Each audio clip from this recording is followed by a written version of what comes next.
أثابكم الله. فضيلة الشيخ، يقول السائل: هل يجوز أن أحلف على نفسي بصيام أو صدقة إذا أنا ارتكبت معصية ما، علما بأني بعد أن حلفت على نفسي إذا بي أصبت المعصية نفسها؟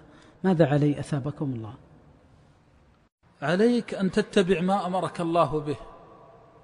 لا يزال العبد في نعمة وخير ما التزم الوارد في شرع الله، ويترك عن نفسه التضييق، ويترك التضييق على نفسه.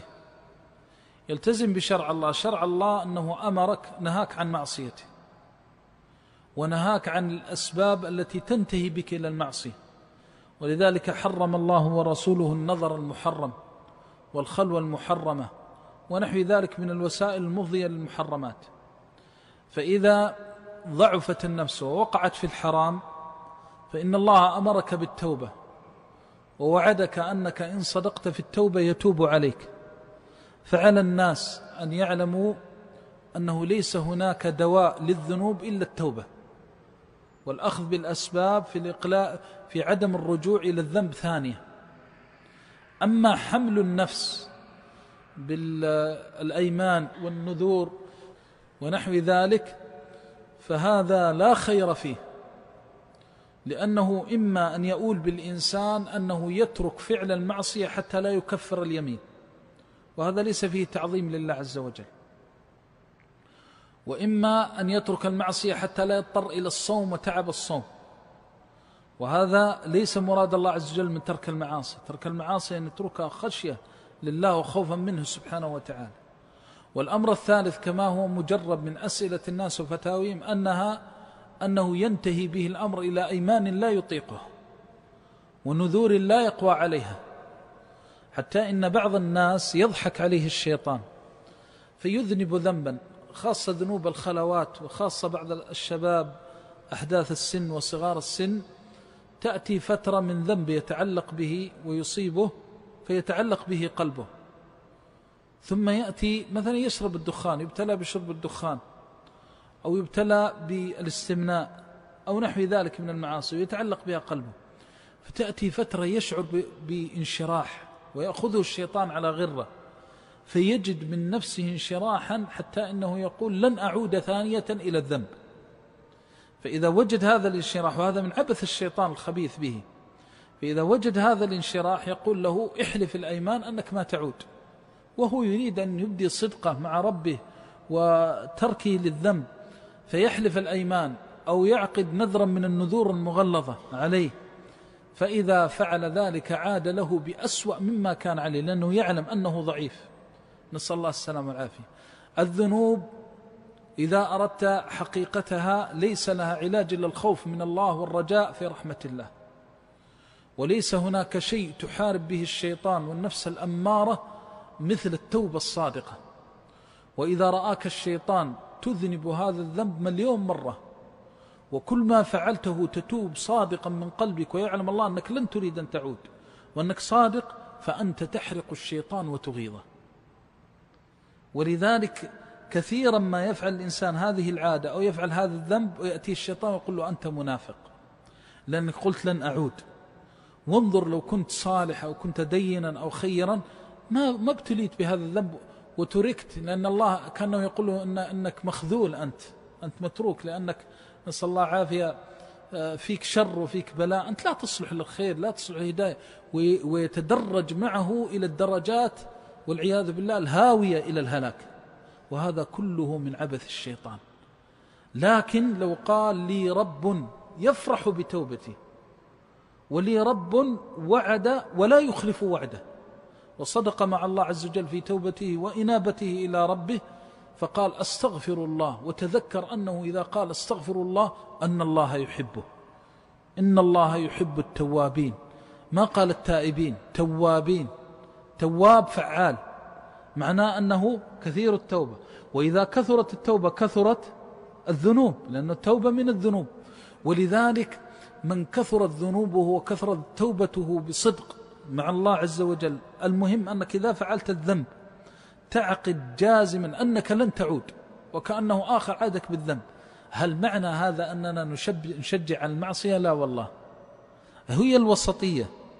أن الإنسان لا يقنط من رحمة الله ولا يسترسل ويتهتك في محارم الله عز وجل. إذا تعاطى الأسباب في عدم الوقوع في الذنب وابتلي بالذنب فليعلم أنه ليس هناك أصدق من أن يعود إلى ربه، وأن الخيبة أن يستمر في طريقه. الخيبة يستمر في طريقه أن يقول له الشيطان أنت ما تصلح للهداية، أنت ما فيك خير، تتوب إلى متى؟ كم مرة تبت من هذا الذنب؟ يقول له أتوب وما دامت روحي في جسدي سأتوب وتخسأ يا عدو الله. عندها يفرح الله ويقول لملائكته علم عبدي أن له ربا يأخذ بالذنب ويعفو عن الذنب قد غفرت لعبدي.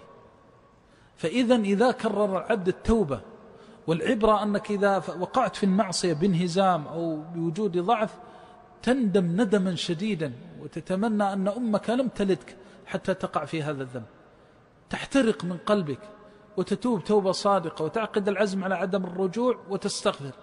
فإذا أخذت بهذه الثلاث ولو تكررت مليون مرة، ولذلك قال قد غفرت لعبدي وليفعل ما شاء، أي ما دام أنه إذا تاب لم يصبه الخذلان وسوء الظن بالرحمن ولم يتسلط عليه الشيطان فإني تائب عليه، وما دام أنه صادق في الرجوع إليه فإني تائب عليه. ولذلك تكرار التوبة من الذنوب إيمان بالله، لأنه لا يتعاظم العبد على ربه ذنبا. علم عبدي أن له ربا، لأنه بمجرد ما يتلطخ بالذنوب والمعاصي وآثارها السيئة يندم ندما شديدا وكأن لسان حاله يقول ما وجدت عند غير الله شيئا ولا يغني لي غير الله من الله شيئا. فهذا إيمان، هذا توحيد، وأن العبد مهما كثرت الذنوب وتكررت وهو يقول ربي يغفر، ما معناه؟ هو لما يقول ربي اغفر لي وقد أكثر من هذا الذنب وتكرر منه المرات وهو يقول ربي اغفر لي، ما معناه؟ معناه أنه صدق وآمن بما في كتاب الله وسنة النبي صلى الله عليه وسلم أن الله يغفر لعبده. ولا يعلم العبد مقدار إهانته للشيطان وإذلاله لعدو الرحمن إذا قال من كل قلبه اللهم إني تائب إليك. ولا يعلم العبد ولو كان الذنب من أعظم الذنوب أنه إذا أقبل على الله مؤمنا بكتابه مصدقا بوحيه الذي جاء في الكتاب والسنة أن الله يغفر الذنوب جميعا، أنه إذا احترق قلبه بالندم واعتصره ذلك الألم ووجه وجهه للذي فطر السماوات والأرض حنيفا مؤمنا مقبلا على الله وقال بلسان صادق أستغفر الله إلا تحاتت عنه الذنوب، بوعد من الله علام الغيوب الذي يكشف الكروب ولا يرد عبدا صدق في الإنابة إليه جل جلاله وتقدست أسماؤه.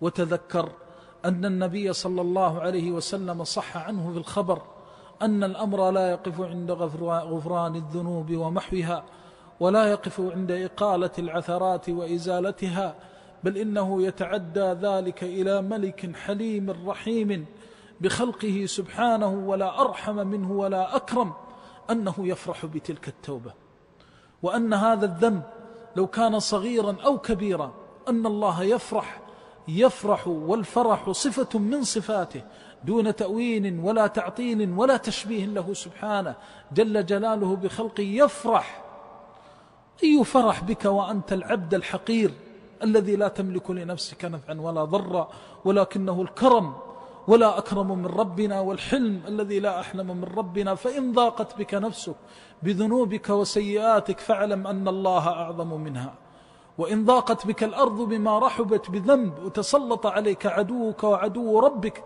فخسئ هذا العدو وأحرقه بوحي السماء حينما تقول اللهم لا ملجأ ولا منجى منك إلا إليك ولا مفر منك إلا إليك، اللهم إني أستغفرك وأتوب إليك. فيا لله من عاثر عثر العثرة العظيمة فأقال الله عثرته بالصدق. والله وحده الذي يعلم كم صعدت إليه من دعوات ومن استغفار صادق من المؤمنين والمؤمنات، فورب الذي فطر الأرض والسماوات ما خيب الله أهلها ولا رد الله طلابها، بل كان أكرم ما يكون وهو الكريم سبحانه وتعالى. بشر الله عباده بالمغفرات، وبشر الله عباده بأنه حليم، وبشر الله عباده بأنه كريم. فلا تحتاج إلى نذور، ولا تحتاج إلى أيمان، ولا تحتاج إلى أن تضيق على نفسك بسعة الله جل جلاله، في سعة الله التي وسع عليك. فخذ بالكتاب والسنة وأقبل على الله جل جلاله تائبا من كل ذنب مستغفرا إليه وهو الرب. اللهم أنت الله لا إله إلا أنت ربنا ولا رب سواك. نسألك بأسمائك الحسنى وصفاتك العلى أن تغفر ذنوبنا.